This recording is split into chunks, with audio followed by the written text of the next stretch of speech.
Hello and welcome to Raven's Arcana. I am Raven. Hope you're hanging in there.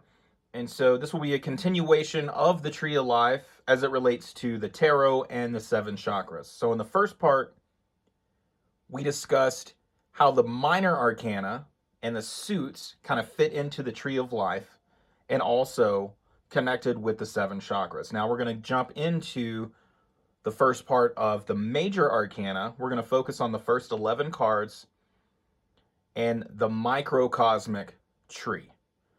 So these are the cards that associate your trials, tribulations, what you're learning, your experiences about yourself before you're going into the external influences of the macrocosmic section, the remaining 11 cards.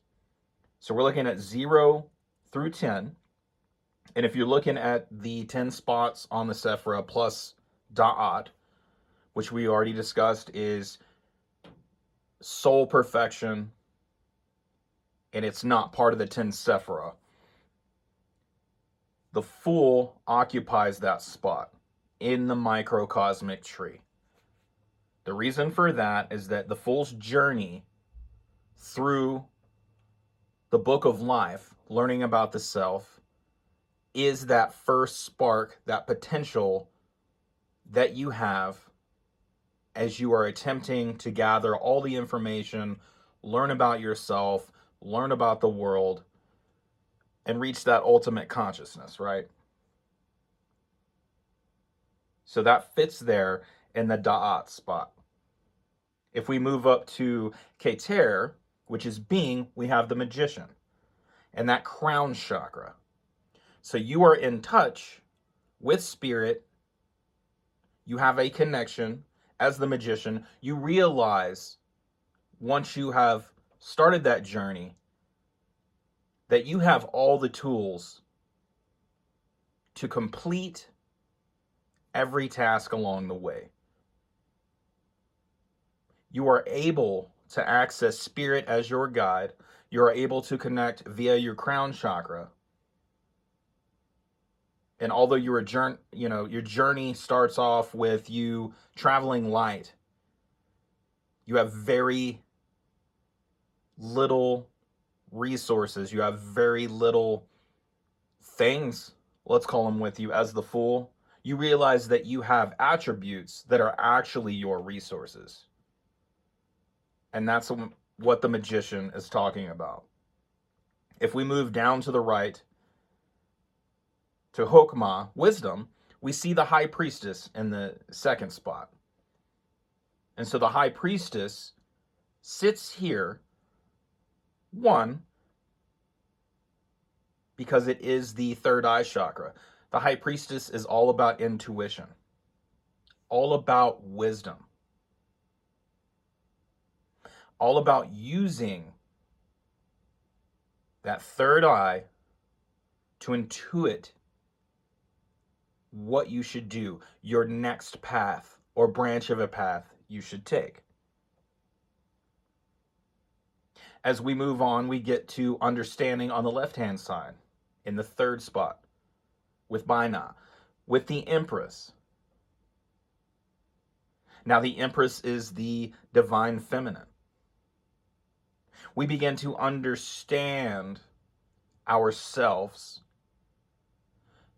The knowledge we are gathering, it's coming from a loving place, but the Empress Tarot card also represents understanding. Understanding is a trait of the divine feminine aspect of ourselves, and also taps into that third eye. So you've acknowledged that you can connect to spirit. You've acknowledged that you have intuition. You have something outside of your thoughts that you connect to. And then you begin to apply that along your journey with the Empress and understand things. And going back to the priestess for a second, you acknowledge that you have the ability to attain wisdom. And the reason we're going backwards through this is because if you have no idea, once again, of your gifts, of your blessings that you realize with the magician, or that intuition and the ability to access it, then you cannot continue on this journey in a successful way without understanding everything you come across. And as we move down to the 4 spot on the right-hand side, with just said, and once again, bear with me on the Hebrew pronunciations, but we're looking at mercy and the emperor. So in that 4 spot, the emperor is going to represent the divine masculine. So you've learned about your divine feminine blessings. Now you're learning about your divine masculine blessings. You're assertive. You are a leader.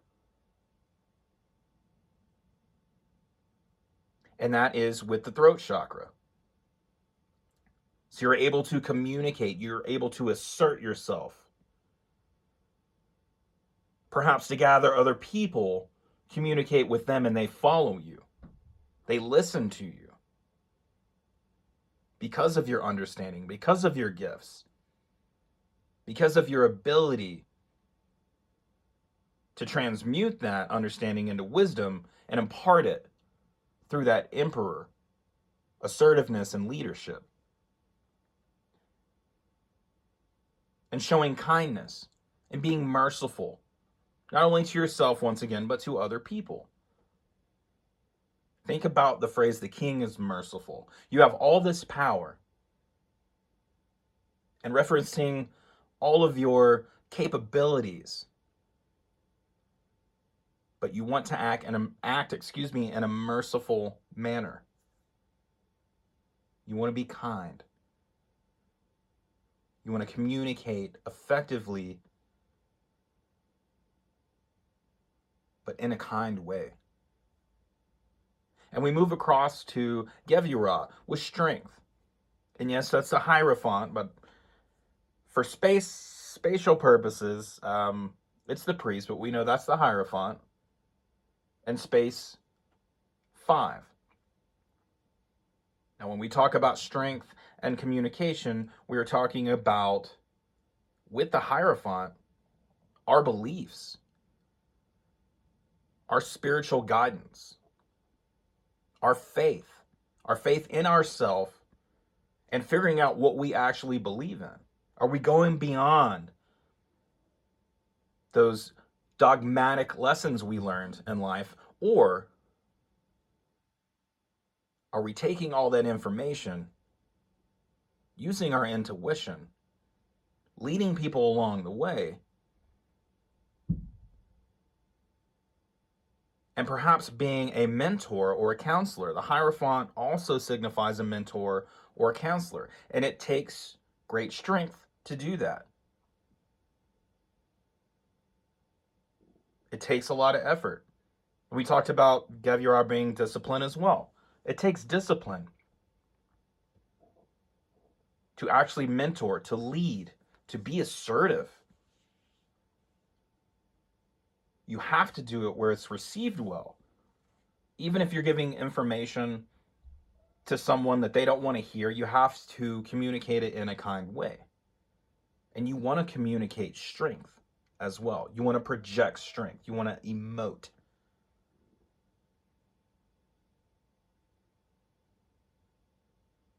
Now, as we move down into the middle, we see lovers in the 6th spot with Tiferet and beauty and the heart chakra. So you're finding beauty in your relationships you're building along the way. You feel compassion for people. You understand why it's so important to be kind to others.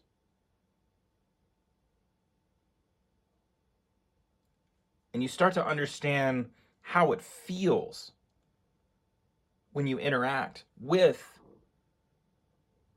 people around you, with society, and even as you are connected to your environment.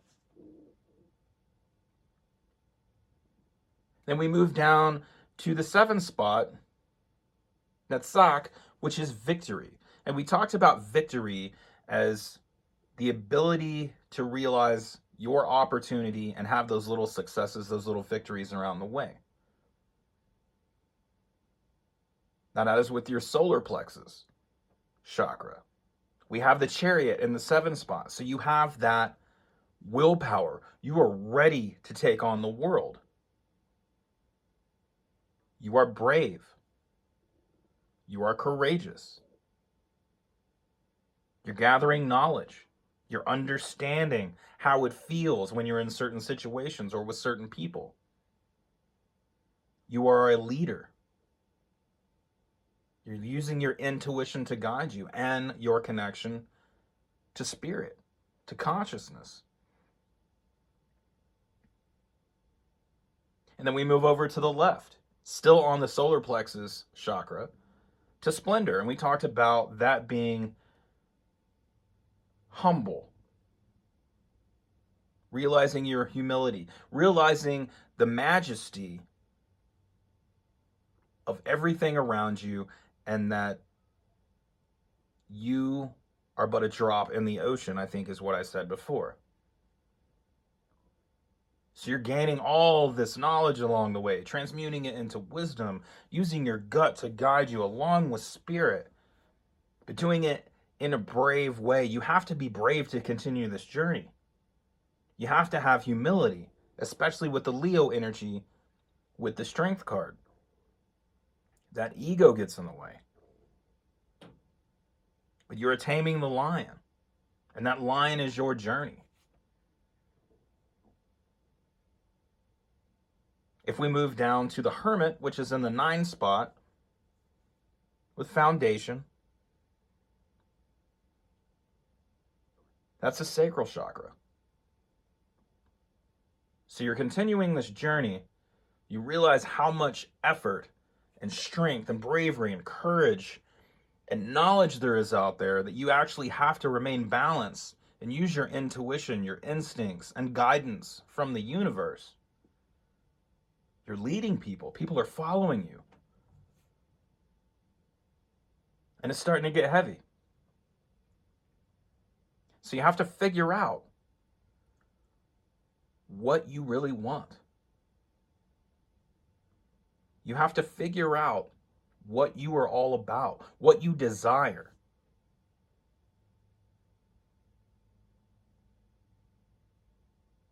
What the end game of your quest is going to be.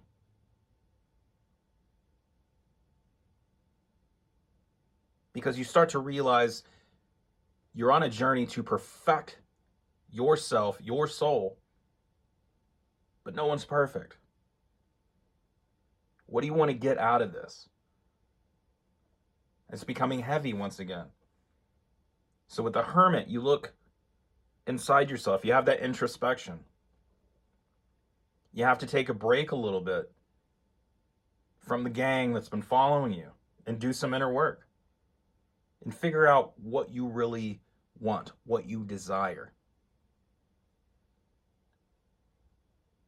And then we move down to the 10th spot, Kingdom, with the Wheel of Fortune. And we talked about what kingdom means. It's the kingdom of earth, everything that is in it, everything that is physically available to us. What we are capable of. So through your inner introspection with foundation, you're trying to build that foundation and balancing all of your emotions, your thoughts, your actions. And you realize you need to remain grounded. You realize you are connected to spirit and everything around you. But you need that alignment of the chakras. And the wheel reminds you that this is your destiny, that you are on the path, the book of life, to learn about yourself and about other people.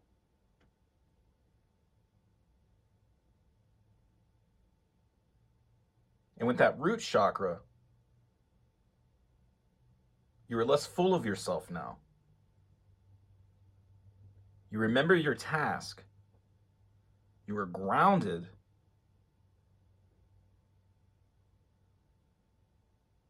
And you know that only through realizing all of this and balancing your chakras can you take the next step and really involve yourself in the macrocosm.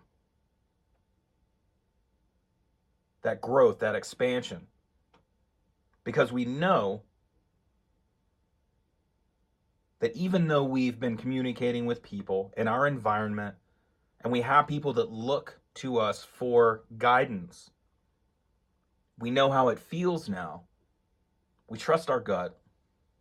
We're becoming wise. We're sharing information. We know it takes willpower and strength. But we had to do some introspection, some self-analyzation there with the hermit. And the wheel pops up, and we have that wow moment where once again we realize I'm on a spiritual path, but I have to ground myself to the earth. I have to exist within the confines of day-to-day life. And you have to deal with the good and the bad. You have to go through wins and losses. It's bigger than just the spirit. You have to experience the world on a physical level where your head's not always in the clouds. And everything goes in cycles. And then you move on to the macro, and you really focus on that. And we'll talk about that next time. So I appreciate you hanging out with me, being along for the ride. We're going to have at least one more part in this series to talk about the remaining tarot cards and where they align with the chakras and the tree of life. But if you like the video, hey, give it a like. If you enjoy the content, not only this, but other content, and you're not subscribed, you can subscribe. You can hit the notification bell if you want alerts when I release new material. And other than that, take care of yourself and have an amazing day. All right. Bye.